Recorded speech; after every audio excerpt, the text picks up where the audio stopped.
Yeah, thank you, Chair. You're excellent. Your German is excellent, but I have to say I'm a member of an implementation agency, a German implementing agency for international cooperation, Deutsche Gesellschaft für internationale Zusammenarbeit.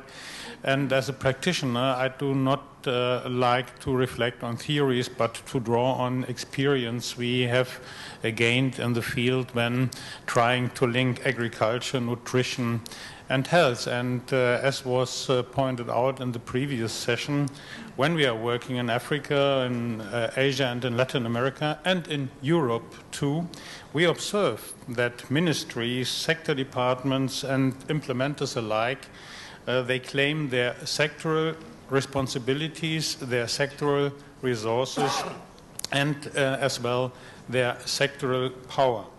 And as a consequence of this segregation, their respective policies do not necessarily complement each other.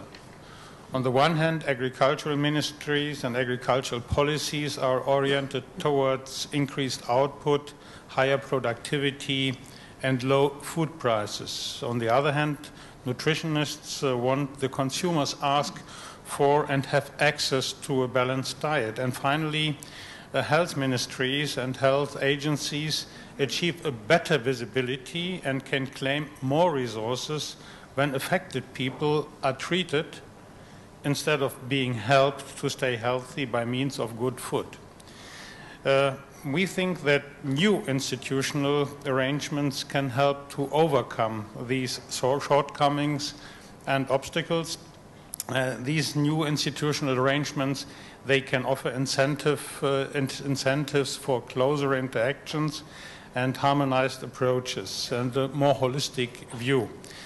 But we argue for an overarching food consumption policy, not only food policy, food consumption policy that puts people in the focus, provides an orientation for line ministries and other organizations to take into account the various aspects of our topic today. I only wanted to give some headlines and catchwords that can be dealt with in our subsequent discussion. I think first it is very important that we establish political platforms for cross-sectoral policy formulation and in part implementation as well. It is necessary that these political platforms get some decision-making power and the necessary resources to order the necessary measures. The second proposal is that more food consumption research is to be done in research institutes and in think tanks. I think even scientists very often are isolated and very specialized in their different topics, and so they have to look beyond their institutional borders. I think that public-private nutrition alliances are a very good practice. The third point, Hans-Jörg already pointed out that his corporate works together with public institutions in Africa, and this is a fruitful exercise.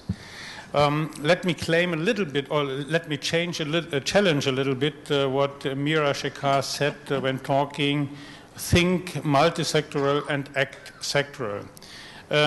Always when I'm traveling in Africa, Latin America or Asia, I have never met one scientist, one decision maker who does not think multisectoral. But when returning in the respective boxes, he does not act corresponding to his reflection, but there are budget constraints, there are specialists who will work in health, in agriculture and nutrition, and they do not necessarily interact with each other. So I think partially we need this joint implementation, we need a kind of harmonization of approaches. I think one good example is the German example. The German Ministry of Agriculture is not only responsible for agriculture, but for nutrition and consumer protection as well. I think this englobes health factors as well. And my last point, I think that we have to create joint implementation bodies that have a mandate and that have funds to operate. Thank you very much. Thank you.